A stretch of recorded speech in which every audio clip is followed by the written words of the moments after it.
வணக்கம் தலைவா. நாம் இந்த வீடியோவில் வந்து பார்த்திங்கன்னா உதவியாளர் வேலைவாய்ப்பு வந்து பார்த்திங்கன்னா மத்திய அரசுலேருந்து ஒரு அருமையான வேலைவாய்ப்பு வந்துக்குது. இந்த வேலைவாய்ப்பு விண்ணப்பிக்கிறதுக்கு வந்து பார்த்திங்கன்னா கல்வி தகுதி ஏதாவது ஒரு டிகிரி படிச்சிருந்தாவே போதும்னு சொல்லி கொடுத்துருக்காங்க. அதேமாரி சம்பளம் வந்து பார்த்திங்கன்னா உங்களுக்கு 35,400 ஸ்டார்டிங்லேயே கொடுக்குறாங்க. அப்போ வந்து பார்த்திங்கன்னா இது மட்டும் கிடையாதுங்க, உங்களுக்கு வந்து பார்த்திங்கன்னா அலவன்ஸ்லாம் கொடுக்குறாங்க. ஹெச்ஆர்ஏ இந்த மாதிரிலாம் வந்து பார்த்திங்கன்னா உங்களுக்கு எக்ஸ்ட்ரா கொடுக்குறாங்க. அப்போ வந்து பார்த்திங்கன்னா இன்னும் உங்களுக்கு சம்பளம் 10,000 20,000 எக்ஸ்ட்ரா தான் வரும். அப்போ கிட்டத்தட்ட வந்து பார்த்திங்கன்னா உங்களுக்கு 50,000 சம்பளம் வரும். அதே மாதிரி பார்த்திங்கன்னா இந்த ஜாப் விண்ணப்பிக்கிறதுக்கு 25/5/2025 லாஸ்ட் டேட்னு சொல்லி கொடுத்துருக்காங்க. அதே மாதிரி பார்த்திங்கன்னா இந்த ஜாப் விண்ணப்பிக்கிறதுக்கு டிகிரி தான் கேட்டிருக்காங்க. அது வந்து பார்த்திங்கன்னா எந்த மாதிரி டிகிரி, நீங்கள் பிஎஸ்சியா இன்ஜினியரிங்கா டிப்ளமோவா எந்த மாதிரின்னு சொல்லி வந்து பார்த்திங்கன்னா இந்த வீடியோவில் பார்க்கலாம். அதே மாதிரி பார்த்திங்கன்னா ஏஜ் லிமிட்லாம் கொடுத்துருக்காங்க, அப்ளிகேஷன் ஃபீஸு என்னென்ன எல்லாமே இந்த வீடியோவில் வந்து பார்த்திங்கன்னா உங்களுக்கு கிளியராக சொல்லியிருப்பேன். அதனால் இந்த வீடியோவை ஸ்கிப் பண்ணாமல் ஃபுல்லாக எண்டு வரைக்கும் பாருங்கள். அதே மாதிரி நம்ம சேனலுக்கு புது விவசாயம் தான் நீங்கள் சப்ஸ்கிரைப் பண்ணலாம், சப்ஸ்கிரைப் பண்ணிவிட்டு பாருங்கள். வாங்க நோட்டிஃபிகேஷன் பார்க்கலாம். நோட்டிஃபிகேஷன் வந்து பார்த்திங்கன்னா உங்களுக்கு இப்படி தான் கொடுத்துருப்பாங்க. இந்த நோட்டிஃபிகேஷனில் வந்து பார்த்திங்கன்னா ஜென்ரல் பவர் ரிசர்ச் இன்ஸ்டியூட்டில் கேட்டிருக்காங்க. உங்களுக்கு மொத்தம் வந்து பார்த்திங்கன்னா 44 வேகன்சி கொடுத்துருக்காங்க. இந்த ஜாப்லாம் வந்து பார்த்திங்கன்னா உங்களுக்கு ஒரு சில மாநிலத்துக்கு இருக்குது, பெங்களூரு, ஹைதராபாத் இந்த மாதிரி சொல்லி தான் அங்கே தான் போஸ்டிங் இருக்குதுன்னு சொல்லி கொடுத்துருக்காங்க. இதில் ஃபஸ்ட் ஒன்று வந்து பார்த்திங்கன்னா சயின்டிஃபிக் அசிஸ்டண்ட் வந்து பார்த்திங்கன்னா உங்களுக்கு கம்யூனிட்டி வைஸ் கொடுத்துருக்காங்க. மொத்தம் இதில் 4 வேகன்சி. இன்ஜினியரிங் அசிஸ்டண்ட்டில் வந்து பார்த்திங்கன்னா உங்களுக்கு 8 வேகன்சி இருக்குதுன்னு சொல்லி கொடுத்துருக்காங்க. அதே மாதிரி டெக்னீஷியனில் வந்து பார்த்திங்கன்னா உங்களுக்கு 6 வேகன்சி இருக்கிறதா சொல்லி கொடுத்துருக்காங்க. ஜூனியர் ஹிந்தி டிரான்ஸ்லேட்டரில் ஒரு வேகன்சி, அசிஸ்டண்ட்டில் வந்து பார்த்திங்கன்னா உங்களுக்கு 23 வேகன்சி இருக்கிறதா சொல்லி கொடுத்துருக்காங்க. அசிஸ்டண்ட் லைப்ரரியில் வந்து பார்த்திங்கன்னா உங்களுக்கு 2 வேகன்சி இருக்குது. மொத்தம் வந்து பார்த்திங்கன்னா 44 வேகன்சி இருக்குது. இந்த 44 வேகன்சிங்க வந்து பார்த்திங்கன்னா உங்களுக்கு ஏஜ் லிமிட் என்னன்னு பார்க்கலாம். சயின்டிஃபிக் அசிஸ்டண்ட் வந்து பார்த்திங்கன்னா உங்களுக்கு 4 வேகன்சியில் ஃபஸ்ட்டு நீங்கள் பிஎஸ்சி கெமிஸ்ட்ரி படிச்சிருக்கணும். இந்த ஜாப் நல்லா நோட் பண்ணிங்க, நீங்கள் பிஎஸ்சி கெமிஸ்ட்ரி படிச்சிருக்கணும். வித் அதோட உங்களுக்கு வந்து பார்த்திங்கன்னா 5 வருஷம் எக்ஸ்பீரியன்ஸ் கேட்டிருக்காங்க. ஏஜ் லிமிட்டும் உங்களுக்கு 35 வயசுக்கு உள்ளே இருக்குன்னு சொல்லி கொடுத்துருக்காங்க. அதேமாதிரி பார்த்திங்கன்னா 35 வயசுக்கு மேலே வந்து பார்த்திங்கன்னா உங்களுக்கு ஏஜ் ரிலாக்ஸேஷனுக்கு தான் அதெல்லாம் செக் பண்ணிக்கலாம். அது அடுத்து வந்து பார்த்திங்கன்னா இன்ஜினியரிங் அசிஸ்டண்ட்டில் வந்து பார்த்திங்கன்னா நீங்கள் டிப்ளமோ இன்ஜினியரிங் வந்து பார்த்திங்கன்னா 3 இயர்ஸ் கோர்ஸ் வந்து பார்த்திங்கன்னா படிச்சிருக்குன்னு சொல்லி கொடுத்துருக்காங்க. அதே மாதிரி நீங்கள் 12th முடிச்சுட்டு கூட நீங்கள் வந்து பார்த்திங்கன்னா டிப்ளமோ போயிருப்பீங்க, அவங்களாம் வந்து பார்த்திங்கன்னா அப்ளை பண்ணலாம். அதேமாதிரி பார்த்திங்கன்னா இன்ஜினியரிங்கில் உங்களுக்கு அப்படி இல்லைனா நீங்கள் டெக்னாலஜியில் வந்து பார்த்திங்கன்னா எலக்ட்ரிக்கல் சிவில் இந்த மாதிரி வந்து பார்த்திங்கன்னா படிக்கலாம்னு சொல்லி கொடுத்துருக்காங்க. டிப்ளமோ அப்படி இல்லைனா வந்து பார்த்திங்கன்னா டெக்னாலஜி இதில் நீங்கள் எலக்ட்ரிக்கல் அப்படி இல்லைனா சிவில் படிச்சிருந்தால் எலிஜிபிள். நீங்கள் 5 இயர்ஸ் வந்து பார்த்திங்கன்னா ஃபீல்டில் ஒர்க் பண்ணியிருக்குன்னு சொல்லி கொடுத்துருக்காங்க. இதுக்கு வந்து பார்த்திங்கன்னா 35 ஏஜ் சொல்லி கொடுத்துருக்காங்க. 35 வயசுக்குள்ளக்கிறீங்க விண்ணப்பிக்கலாம்.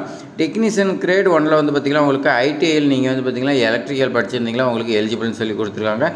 ஏஜ் லிமிட்டு 28 வயசு கொடுத்துருக்காங்க. ஜூனியருக்கு ஹிந்தி டிரான்ஸ்லேட்டர் வந்து பார்த்திங்கன்னா நீங்கள் டிகிரி படிச்சிருக்குன்னா அந்த டிகிரி வந்து பார்த்திங்கன்னா ஹிந்தி அண்ட் இங்கிலீஷில் வந்து பார்த்திங்கன்னா டிரான்ஸ்லேட் பண்ணக்கூடிய சப்ஜெக்ட் வந்து பார்த்திங்கன்னா நீங்கள் எடுத்து படிச்சிருக்குன்னு சொல்லி கொடுத்துருக்காங்க. உங்களுக்கு ஏஜ் வந்து பார்த்திங்கன்னா 30 ஏஜுக்குள்ளே தான் இருக்குன்னு சொல்லி கொடுத்துருக்காங்க. அசிஸ்டன்ட் கிரேட் 2 வந்து பார்த்திங்கன்னா நீங்கள் ஃபஸ்ட்டு கிளாஸ் வந்து பார்த்திங்கன்னா பாஸ் பண்ணியிருக்கணும். அது எதில்னு பார்த்திங்கன்னா BA, BSc, BCom, BBA, BBMA, BCM இதெல்லாம் வந்து பார்த்திங்கன்னா நீங்கள் ஃபஸ்ட்டு கிளாஸ் பாஸ் பண்ணியிருக்கணும். அதே மாதிரி வந்து பார்த்திங்கன்னா உங்களுக்கு கம்ப்யூட்டர்லாம் கோர்ஸ்லாம் வந்து பார்த்திங்கன்னா நீங்கள் படிச்சிருக்குன்னு சொல்லி கொடுத்துருக்காங்க.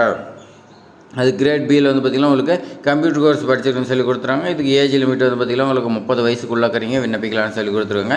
அசிஸ்டன்ட் லைப்ரரியன் வந்து பார்த்திங்கன்னா இதுக்கு நீங்கள் டிகிரி டிப்ளமோ லைப்ரரி சயின்ஸ் வந்து பார்த்திங்கன்னா படிச்சிருந்தாவே போதுமானு சொல்லி கொடுத்துருக்காங்க. ஏஜ் லிமிட் வந்து பார்த்திங்கன்னா உங்களுக்கு 30 வயசுக்குள்ளேருந்தால் இதுக்கு எலிஜிபிள்னு சொல்லி கொடுத்துருக்காங்க.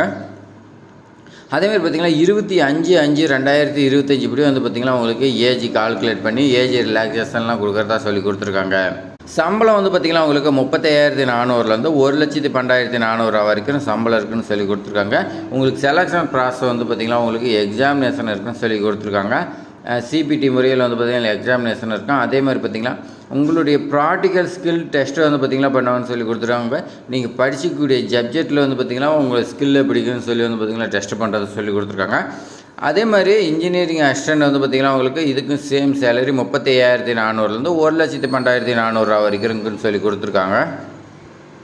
இதுக்கும் வந்து பார்த்திங்கன்னா உங்களுக்கு கம்ப்யூட்டர் பேஜ்டு எக்ஸாமினேஷன் சொல்லி கொடுத்துருக்காங்க.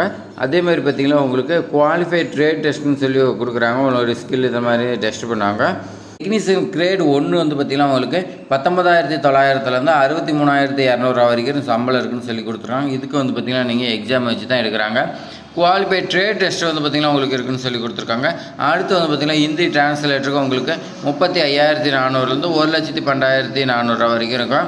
இதுக்கு வந்து பார்த்திங்கன்னா கம்ப்யூட்டர் பேஸ்டு டெஸ்ட்னு சொல்லி கொடுத்துருக்காங்க. ரிட்டன் எக்ஸாமினேஷனை வச்சு தான் இருக்கிறாங்க. அடுத்து அசிஸ்டன்ட் கிரேட் 2 வந்து பார்த்திங்கன்னா 25,500லேருந்து 81,100 வரைக்கும் உங்களுக்கு சம்பளம் இருக்குதுன்னு சொல்லி கொடுத்துருவாங்க. இதுக்கு வந்து பார்த்திங்கன்னா ரிட்டன் எக்ஸாம் வச்சு தான் இருக்கிறாங்க.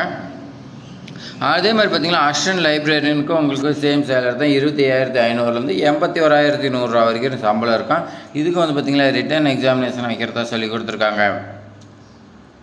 அதே மாதிரி பார்த்திங்கன்னா உங்களுக்கு ஒரு சில டீட்டெயில்ஸ் எல்லாம் கொடுத்துருக்காங்க. கம்ப்யூட்டர் பேஸ்டு எக்ஸாமினேஷனை வச்சு அதில் மெரிட் லிஸ்ட் வச்சு தான் வந்து பார்த்திங்கன்னா உங்களுக்கு ரேங்க் லிஸ்ட் பண்ணி அதை மூலியமாக தான் வந்து பார்த்திங்கன்னா உங்களுக்கு இன்டர்வியூ கூப்பிடுவாங்க. அப்படின்னா உங்களோட ஸ்கில் டெஸ்ட்லாம் வந்து பார்த்திங்கன்னா பண்ணி அதுக்கு மேலே தான் வந்து பார்த்திங்கன்னா ரெக்குயர்மெண்ட் பண்ணுறதா சொல்லி கொடுத்துருக்காங்க. அப்ளை பண்ணுறதுக்கான உங்களுக்கு அப்ளிகேஷன் ஃபார்ம் வந்து பார்த்திங்கன்னா இப்படி தான் இருக்கும். இதில் வந்து பார்த்திங்கன்னா என்ன போஸ்ட்டுக்கு விண்ணப்பிக்கிறீங்களோ அதை செலக்ட் பண்ண நான் சயின்டிஃபிக் அசிஸ்டன்ட்ங்கிறத செலக்ட் பண்ணிக்கிறேன். உங்களுடைய நேம் கொடுத்துங்க. அடுத்து வந்து பார்த்திங்கன்னா உங்களுடைய கேட்டகரி கொடுங்க. என்ன கேட்டகரி நீங்கள் கம்யூனிட்டி வைஸ் கேட்டகரி கொடுங்க. அடுத்து வந்து பார்த்திங்கன்னா டேட் ஆஃப் பர்த் கேட்குறாங்க கொடுத்துங்க. மொபைல் நம்பர் கேட்டுங்க. இமெயில் அட்ரஸ் இருக்குது. இந்த இமெயில் அட்ரஸ்க்கு வந்து பார்த்திங்கன்னா கொடுத்தீங்களா இங்கே உங்களுடைய மொபைல் நம்பருக்கும் உங்களுடைய இமெயிலுக்கும் வந்து பார்த்திங்கன்னா ரெண்டுமே வெரிஃபை பண்ணுறதுக்காக ஓடிபிலாம் ஜென்ரேட் பண்ணுவாங்க. அதெல்லாம் வந்து பார்த்திங்கன்னா ஓடிபி போட்டு நீங்கள் வந்து பார்த்திங்கன்னா வெரிஃபிகேஷன் பண்ணிக்கணும். வெரிஃபிகேஷன் பண்ணிவிட்டு அடுத்து கீழே வந்து பார்த்திங்கன்னா என்டர் பாஸ்வேர்டுன்னு இருக்குது. இந்த இடத்துல உங்களுக்கு வந்து பார்த்திங்கன்னா நல்லா மைண்டில் இருக்கிற மாதிரி பாஸ்வேர்டு ஒன்று கொடுத்துங்க. அதே மாதிரி பார்த்திங்கன்னா கீழே வந்து பார்த்திங்கன்னா ரீஎன்டர் பாஸ்வேர்டுன்னு இருக்குது. அந்த இடத்துல வந்து பார்த்திங்கன்னா மறுபடியும் டைப் பண்ணி நீங்கள் வந்து பார்த்திங்கன்னா ரைட் சைடில் பாருங்கள் கண்ணு மாதிரி கொடுத்தீங்கன்னா வந்து பார்த்திங்கன்னா நீங்கள் என்ன போட்டுக்கிற பாஸ்வேர்டு வந்து பார்த்திங்கன்னா ஷோ பண்ணால் நீங்கள் கரெக்டாக போட்டுக்கிறீங்களா மைண்டில் இருக்குப்பான்னு செக் பண்ணிவிட்டு அடுத்து வந்து பார்த்திங்கன்னா கன்னிங்கிறது கொடுங்க. கண்டினியூங்கிறது கொடுத்தீங்களா நீங்கள் வந்து பார்த்திங்கன்னா இந்த வெப்சைட்டில் ஜென்ரல் பவர் ரிசர்ச் இன்ஸ்டியூட்டில் வந்து பார்த்திங்கன்னா நீங்கள் லாகின் பண்ணுறதுக்கான யூசர் ஐடி பாஸ்வேர்டு வந்து பார்த்திங்கன்னா ஷோ பண்ணுவாங்க. அதை வந்து பார்த்திங்கன்னா நீங்கள் நோட் பண்ணி வச்சுக்கிங்க. அடுத்து வந்து பார்த்திங்கன்னா லாகின் பண்ணக்கூடிய பேஜில் வந்து பார்த்திங்கன்னா நீங்கள் போய் உங்களுடைய யூசர் ஐடியை நீங்கள் பார்த்திங்கன்னா போட்ட பாஸ்வேர்டு போட்டிங்கன்னா ஓப்பன் ஆகிடும். அந்த ஓப்பன் ஆனதுக்கு அப்புறமேட்டுக்கு நீங்கள் வந்து பார்த்திங்கன்னா என்ன போஸ்ட்டுக்கு விண்ணப்பிக்கிறீங்களோ அதை பற்றின டீட்டெயில்ஸ் கேட்கும். உங்களுடைய எஜுகேஷன் குவாலிஃபிகேஷன் டீட்டெயில்ஸ்லாம் கேட்கும். அதை நீங்கள் கொடுத்துங்க. அதே மாதிரி உங்களுடைய ஃபோட்டோ சிக்னேச்சரு அகாடமிக் இயர் எல்லாமே வந்து பார்த்திங்கன்னா கேட்கும். எல்லாமே நீங்கள் வந்து பார்த்திங்கன்னா கொடுத்துக்கலாம். கொடுத்துட்டு வந்து பார்த்திங்கன்னா ஃபைனலாக அப்ளிகேஷன் ஃபீஸ் வந்து பார்த்திங்கன்னா இருந்தால் பே பண்ணுங்கள், இல்லைன்னா வந்து பார்த்திங்கன்னா விட்டுடலாம். இம்பார்ட்டன்ட் டேட்டு பார்த்திங்கன்னா ஆன்லைன் அப்ளிகேஷன் ஸ்டார்டிங் டேட்டு பார்த்திங்கன்னா 5/5/2025 சொல்லி கொடுத்துருக்காங்க. அப்ளிகேஷன் க்ளோசிங் டேட்டு பார்த்திங்கன்னா 25/5/2025 க்ளோஸ் ஆயிருன்னு சொல்லி கொடுத்துருக்காங்க. அதுக்கு முன்னாடி வந்து பார்த்திங்கன்னா நீங்கள் விண்ணப்பிச்சிக்கலாம்னு சொல்லி கொடுத்துருக்காங்க. நீங்கள் விண்ணப்பிக்கக்கூடிய போஸ்டிங்க்கு வந்து பார்த்திங்கன்னா உங்களுக்கு அப்ளிகேஷன் ஃபீஸ்லாம் கொடுத்துருக்காங்க. இது என்னென்னு பார்த்திங்கன்னா scientific assistant, engineering assistant, junior Hindi டிரான்ஸ்லேட்டருக்கு வந்து பார்த்திங்கன்னா உங்களுக்கு அதர் கேண்டிடேட் அதாவது வந்து பார்த்திங்கன்னா பிசி, எம்பிசி, ஓபிசி இந்த கேட்டகரிக்கெலாம் 1000 ரூபா அப்ளிகேஷன் ஃபீஸ்ன்னு சொல்லி கொடுத்துருக்காங்க. ஒமனு, எஸ்சி, எஸ்டி, எக்ஸரிஸ்மேன், பிடபிள்யூடி இவங்களுக்குலாம் வந்து பார்த்திங்கன்னா அப்ளிகேஷன் ஃபீஸ் இல்லைன்னு சொல்லி கொடுத்துருக்காங்க. அதே மாதிரி பார்த்திங்கன்னா டெக்னீஷியன் கிரேட் 1, கிரேட் 2, அசிஸ்டன்ட் லைப்ரரியனுக்கு வந்து பார்த்திங்கன்னா 700 ரூபா இருக்குன்னு சொல்லி கொடுத்துருக்காங்க அதர் கேட்டகரிக்கு. அதே மாதிரி ஒமன், எஸ்சி, எஸ்டி இந்த கேட்டகரிக்கெலாம் வந்து பார்த்திங்கன்னா உங்களுக்கு அப்ளிகேஷன் ஃபீஸ் இல்லைன்னு சொல்லி கொடுத்துருக்காங்க. அதனால் நீங்கள் வந்து பார்த்திங்கன்னா கரெக்டாக பார்த்து பே பண்ணிடுங்க.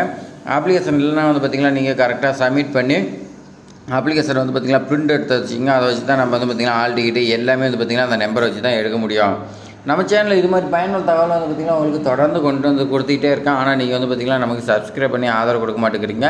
அதே மாதிரி இந்த வீடியோ உங்களுக்கு பயனுள்ளதாக இருக்குதுன்னு நினச்சிங்களா நீங்கள் உங்களுடைய ஃப்ரெண்ட்ஸு, வாட்ஸ்அப் குரூப் எல்லாத்துக்குமே வந்து பார்த்திங்கன்னா ஷேர் பண்ணி விடுங்க. அவங்க பயனடையிட்டோம். தேங்க்ஸ் ஃபார் வாட்சிங்.